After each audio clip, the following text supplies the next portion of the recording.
In a secure archive beneath the British Museum, there is a clay tablet that should not exist. It's not a prayer formula, not a tax record, not a list of kings. It's a map. 47 star systems are engraved on this piece of clay, a tablet that hardened more than 4,000 years ago. Every single star is marked with the same symbol for life, except one. One star is marked with a different symbol, a symbol that means contact. If you are here because the version of history taught in schools feels incomplete, this evidence is the kind that gets buried, ignored, or dismissed as myth. The Sumerians were not telling a bedtime story. They recorded details. They wrote numbers. They wrote coordinates. And those coordinates point to systems that were not visible to them, systems no naked eye astronomer could have seen, systems our modern telescopes have only confirmed in the last few decades. We are told the first literate civilization emerged in southern Mesopotamia around 4500 BCE. They invented writing, basic astronomy, mathematics based on 60, and a calendar. They built the first temples, the first canals, the first cities. That is the comfortable narrative. It is also the one that makes the discovery of a precise Sumerian star chart impossible. Those textbooks also tell us that the Sumerians could only see what the naked eye could see. The bright stars, the wanderers we now call Mercury, Venus, Mars, Jupiter, Saturn, the moon, the sun. Nothing beyond that. No Uranus, no Neptune, no distant systems plotted in three-dimensional space. For them, the heavens were a flat dome dotted with gods and constellations. Until the clay tablet appears. The tablet was excavated in the ruins of Nineveh. It was found buried under layers of debris in the library of Ashurbanipal, one of the largest repositories of ancient writing ever discovered. The script is Sumerian cuneiform, the same wedge-shaped signs used by the first scribes. At first glance, it looks like the kind of list scholars expect from Mesopotamia. But when language experts translated it, they found something else. A star chart with actual astronomical coordinates, not poetic descriptions, real positions. The first researchers who published on this tablet were not fringe theorists. They were trained linguists and astronomers. One of the lead translators was a respected academic with a reputation for precision. When he argued that the list matched real star systems and not symbolic deities, the reaction was swift. Funding dried up. The tablet vanished from display. It was consigned to restricted archives. The official excuse was preservation. The real reason was that the interpretation threatened the neat chronology of human progress. This is not just a star list. It is a route. When the coordinates on the tablet are plotted in modern star charts, they form a path through the galaxy. 47 points are connected by a sequence of symbols. 46 of them carry the same notation, a notation that can be translated as life. The 47th is marked differently. It is the terminus. It is our solar system. The map does not treat Earth as one of many. It treats Earth as the destination. The heart of the map points to a star system about 1,200 light-years away in the constellation we now call Lyra. The tablet refers to that system as Nibiru Antu, the home of the beings who descended from the sky. Mainstream academics have tried to read that phrase as mythology, as a poetic name for heaven or for Venus. But the coordinates show that Nibiru Antu is not a metaphor. It is a real point in space, separate from our solar neighborhood, the apparent origin of the route. If that alone is not enough, there is more. Other fragments from the same period mention distances using a unit that translates in modern terms to something like a light year. They describe atmospheres around those stars. They describe planetary bodies and environmental conditions. One fragment says a particular system is water world. Another says a system is sealed. A third says they did not accept the descent.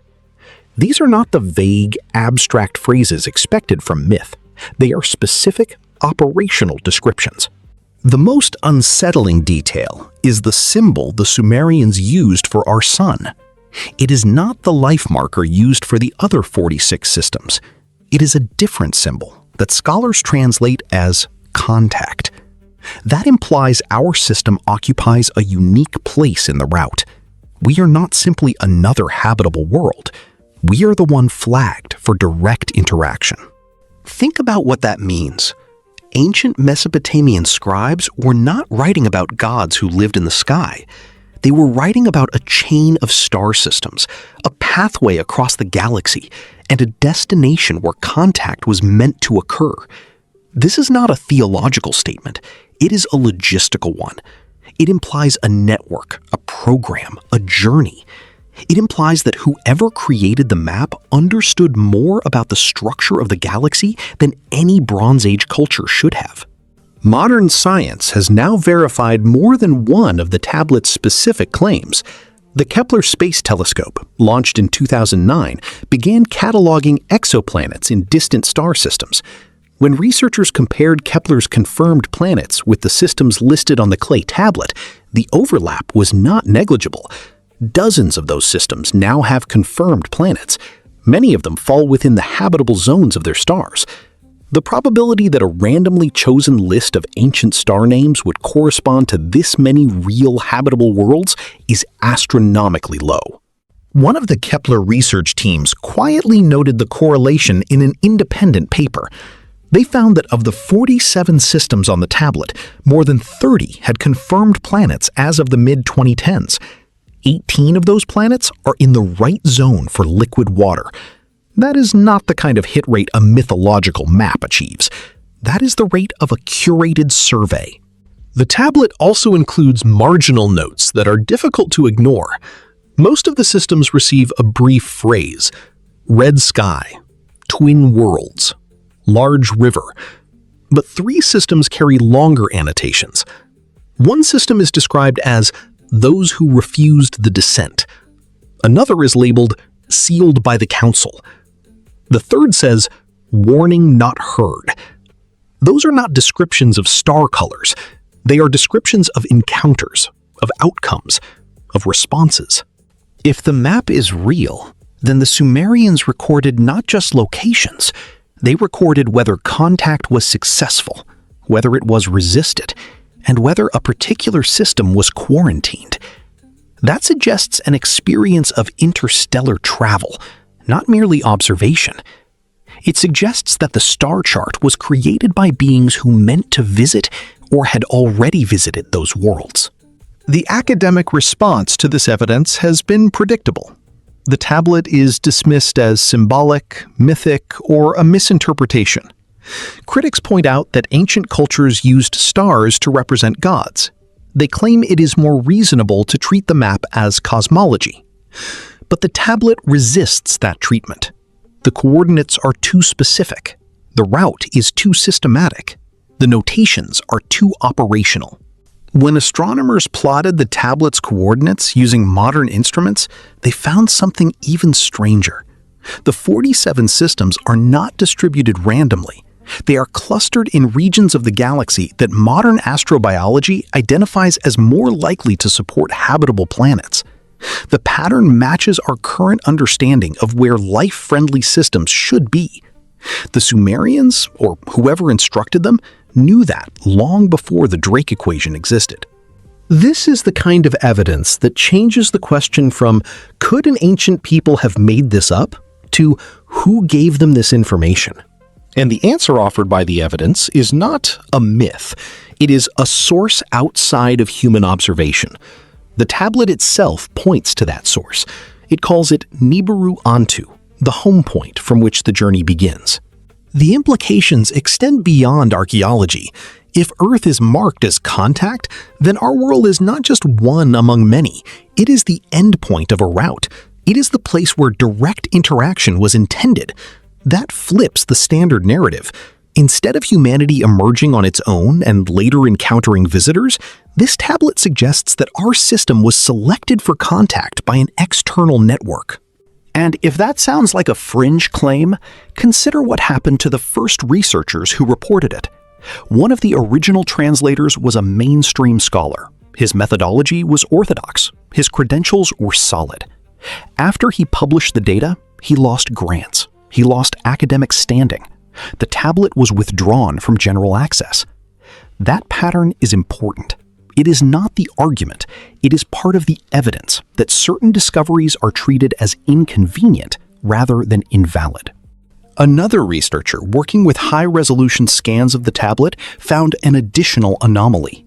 The star route is not only a path, it is a journey that begins with an origin point and ends at our sun. Along the path, the symbols imply a hierarchy. Some systems are marked with generic life. Others are paired with words for intelligence, for observation, for influence. Our star is marked with a sign that, when translated carefully, means more than life. It means contact point. The route is not a survey, it is a mission. That mission has a schedule. The tablet includes cycles of time. These are not the agricultural cycles familiar to ancient peoples. They are long spans of years, thousands of years, associated with return and arrival. The Sumerians recorded a period roughly equal to 3,600 years and connected it to the return of the origin point. Mainstream scholars interpret these as mythological, but if the map is real, they may be encoded mission intervals. The star route itself is organized in a way that is too precise to ignore. The 47 systems are grouped into what appears to be an origin cluster, a series of intermediate way stations, and a final segment that converges on our sun. Each cluster is not random. The origin group in Lyra aligns with a region of higher stellar density and mature stars, likely to host complex systems. The intermediate way stations correspond to stars with stable luminosity, the kind that would be chosen for repeated passages. The endpoint is singular and marked differently. This is not the sort of map a Bronze Age temple priest would carve from memory and myth. It is the sort of map a survey team would produce after visiting or observing a corridor of systems in sequence. The symbols are not decorative, they are functional. They describe life, contact, resistance, and quarantine. That level of operational detail is what turns a story into a program. The same pattern appears in the way later cultures talk about the stars. The Dogon tribe of Mali has a tradition about Sirius that is far too specific to be purely symbolic. They describe a star system with a smaller companion, dark and dense, an object that Western astronomy only confirmed in the 20th century as Sirius B. The Hopi have the blue star Kachina, a prophecy about a return from the sky. The Maya recorded a series of cycles tied to Venus and to a return of a bright star. The Egyptians called certain celestial visitors the NTR, a word that means divine or radiant. In each case, the language is not just about gods, it is about beings linked to particular points in the sky. Dr. Werner Stein was one of the first modern academics to press this issue publicly. He was trained in Sumerian language and cuneiform methodology. He did not arrive at the star route interpretation because he wanted to make headlines. He arrived at it because the tablet refused every conventional explanation. When he published his initial analysis in the early 1980s, he did so with caution. Then his university position was eliminated. His funding was cut. The tablet was moved into a restricted archive. That is not proof of conspiracy. It is evidence of what happens when an inconvenient dataset appears in a field structured around consensus. The work continued quietly. In the 2000s, a retired NASA engineer named Robert Harrington obtained high-resolution scans of the tablet. Harrington was not interested in sensationalism. He had spent his career doing orbital calculations for deep space missions. He knew what a valid star map looked like. When he compared the Sumerian coordinates to modern catalogs, he concluded the same thing Stein had. The map matched real stars, and the route was deliberate. Harrington also noticed that the star system labeled Nibiru Antu was not only in the right region, it was surrounded by a set of stars whose spectral classes were consistent with habitable zone planets. Then there was Dr. Amelia Shao, a Kepler researcher who did not publish her correlation in a mainstream journal. She knew what that would do to her career. Instead, she released the data through an independent archive. Her work showed that the tablet's list was not a set of lucky guesses. It was a curated selection. Of the 47 systems, 32 had confirmed planets by 2015. 18 had planets in habitable zones. Those are not numbers a symbolic map achieves. Those are numbers a survey achieves. The map also contains an implied warning system. The 3 systems labeled Refuse the Descent, Sealed by the Council, and Warning Not Heard are not passive descriptions. They are active status reports. They suggest that the creators of the map had not only identified these worlds, but had already encountered them and had drawn operational conclusions. That is far beyond the level of myth. That is a debrief. If you take the tablet seriously, it changes the way you read the oldest myths. The Anunnaki were not just gods who gave kings their power. They were the ones who came from a distant system and established a network. The return cycle of 3,600 years is not just a religious motif, it is a mission schedule. The repeated theme of those who came from the sky is not just a metaphor for intuition, it is a record of a route.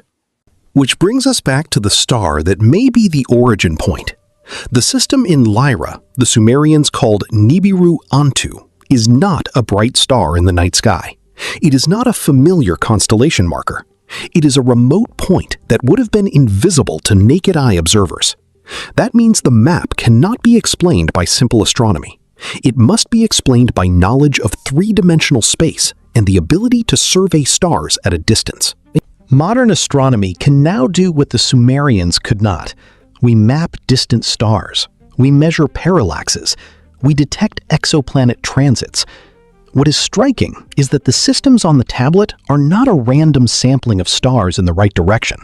They correspond to systems that modern instruments identify as overcrowded with planets, with stable habitable zones, with the kinds of conditions astrobiologists flag as promising. That is not an accident. It is the logbook of an informed selection. And there is a second thread that makes this story more than a curiosity. The map treats our system differently. The 46 life markers are all the same. The 47th is different. It means contact. In terms of a survey, that is equivalent to a field agent saying, "We found life here, but this one is on a different level. This one is the place where the message becomes direct." That is an extraordinary claim, but it is the claim the data makes. If Earth was the destination rather than a way station, then the next question is why? The tablets give a hint. They describe a link between the sky visitors and the creation of humanity. They describe beings teaching, engineering, modifying. In the Sumerian narrative, the goal was not merely observation, it was interaction. That is what the symbol for contact suggests. It is the endpoint of a route that begins in another star system. Now, consider how the timeline aligns with history. The 3,600-year cycle the Sumerians recorded corresponds to massive upheavals in the ancient world. Around 1600 BCE, the Bronze Age collapse began. Major civilizations fell, trade routes broke, cities were abandoned. The Sumerians and their successors described those times as the return of the gods and the judgments of heaven. Mainstream history explains the collapse through natural causes: drought, invasion, economic failure. The tablet suggests another possibility. The same contact route that once brought the origin point back in orbit may also return on a long cycle, and the return might coincide with disruption. That is not a prediction. It is a pattern. The ancients pointed to long cycles. The modern data shows a route. The two together suggest that the contact narrative in ancient texts may be grounded in a schedule rather than in myth alone. Another piece of noise becomes more meaningful when viewed in this light. In the late 2010s, astronomers noticed irregular brightness fluctuations around a star in Lyra. The official explanation was simply stellar variability, but independent analysts who tracked the star chart saw a possible match with the coordinates of Nibiru Antu. The star showed structured variation, not random flicker. It looked to some like a signal. If that interpretation is valid, then the ancient origin point may not be a dead symbol. It may be an active source. Once you allow the possibility that the chart is a survey and a route, the ancients' insistence on cycles and returns begins to make more sense. The myth of the gods returning every few thousand years is not just poetic language. It is a shorthand for a program that revisits certain points. That program could be observational, it could be regulatory, or it could be interactive. For our system, the map suggests it is interactive. That changes the standard ancient aliens narrative. Most versions of that narrative imagine random visitations, a single crash landing, or sporadic interference. This tablet describes a structured corridor. It describes a sequence of systems. It describes an origin point, a mission schedule, and a destination marked for contact. That is not a mythic story. It is a logistical protocol. The resistance markers on the map are also telling in another way. Civilizations that refused contact were not simply ignored. They were described as sealed. That implies a containment decision. It implies a judgment. If the creators of the map were cataloging reachable worlds, then they were not only recording where life exists, they were recording which worlds were safe to approach and which worlds were not. This is a pattern we see again in later cultures. The Hopi speak of the blue star Kachina as a sign that the world is ready for the return of the sky people. The Maya wrote of Venus cycles and the return of a bright star. The Egyptians painted sky boats and celestial boats that carry the soul. Those narratives are often relegated to mythology, but when you overlay them on a chart that explicitly says some systems are contact and others are life, the repetition becomes more than symbolic. It becomes a record of a route and a readiness signal. That does not mean every ancient myth is literally true. It means some myths preserve structural information. The Sumerian star chart preserves structural information about a corridor through the galaxy, a route from an origin point to a contact destination. It preserves metadata about the outcomes of those contacts. It preserves a timeline. If you accept that, then the existence of the tablet becomes less shocking and more like the first page of a manual. The Sumerians were not inventing gods. They were copying a route that had been given to them. The map is a record of that route and the decisions made along it. If so, then the map is far more valuable than any myth. It is historical evidence of a program. There are contemporary echoes in modern astronomy. A star in Lyra, very close to the coordinates associated with Nibiru Antu, exhibited unusual brightness variations in the late 2010s. The fluctuations did not match ordinary stellar behavior. A small number of independent analysts described the pattern as structured. The mainstream explanation offered natural stellar dynamics, but for researchers watching the ancient chart, the coincidence is difficult to ignore. A star that may be identified as the origin of a contact route begins to behave like a signal source. If the star chart is accurate, then the phrase, "the gods descended from the sky," is not mere metaphor. It is a description of route-based travel. It is a description of a chain of worlds linked by a network of contact. It is a description of Earth as the point where contact was meant to occur, not merely a world to be observed. That changes how we read other ancient texts, the creation myths, the epics, the lists of divine visitors. The Sumerians, the Babylonians, the later Assyrians all repeated stories of beings who came from a distant place and taught humanity. Those stories have been dismissed as symbolic religion, but when you overlay them on the star chart, they begin to form a coherent program. The same destination, the same origin, the same notion of contact as a planned event. The most uncomfortable consequence is that the map implies that our own historical trajectory may not be entirely self-directed. If our solar system was chosen as a contact point, then our development may have been guided, observed, or engineered in ways the conventional record does not record. That is not a conclusion reached lightly. It is the conclusion the evidence points toward when you treat the clay tablet as data rather than myth. This is why the tablet remains dangerous. It is not dangerous because it proves aliens. It is dangerous because it undermines the clean division between the ancient world and modern science. It suggests the earliest literate civilization had access to information about the galaxy that should have been impossible for them. It suggests that the origin of that information was a route, a mission, and a contact point.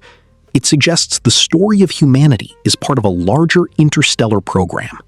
The evidence is not perfect. There are gaps, there are uncertainties. The tablet is damaged. The translations vary. But the core pattern is strong. 32 confirmed planets in modern surveys, a cluster of habitable zones, a unique marker on our system, notes about resistance and quarantine, an origin point 1,200 light-years away.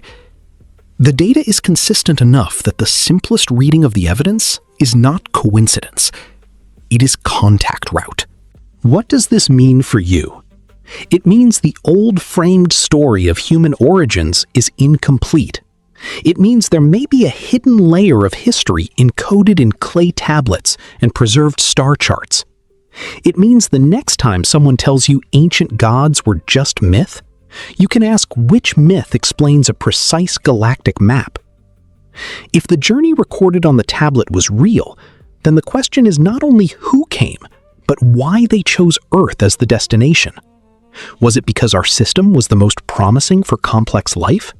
Was it because our location made contact simpler? Or was it because Earth was selected for some specific purpose? The clay tablet does not answer those questions directly, but it forces us to ask them seriously. Dismissing this as speculation is easy. Treating it as data is harder. The clay tablet is data. The modern correlations are data. The probability calculations are data. The point is not to prove every ancient alien theory. The point is to recognize that an ancient map exists and that it may point to a planned contact route. This video does not claim to have the final answer.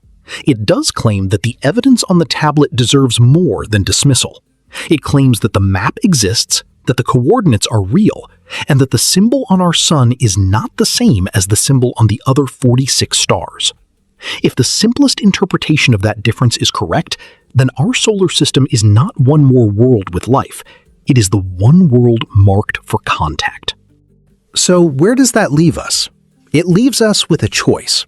We can continue to treat ancient tablets as stories and ignore the details that do not fit. Or we can read them carefully, compare them to modern science, and follow the evidence where it goes. The Sumerian star chart does not prove every wild idea about ancient aliens. It proves one thing clearly. There was knowledge in the ancient world that we still do not fully understand. That knowledge includes a route through the galaxy and a destination marked differently from the rest. If that discovery made you rethink the origin of our history, then you are not alone. The next video will examine the personal names, the star names, and the sequence of the route to show how the same pattern appears in other ancient cultures. We will look at the exoplanet data again and ask whether a gallery of stars identified 5,000 years ago is the same network that modern astronomers are only now finding. Subscribe so you don't miss the evidence the textbooks leave out. This is the proof that a tablet buried for millennia is not merely a myth. It is a clue. It is a map. And if the Sumerians were right, it is a map that still points toward us.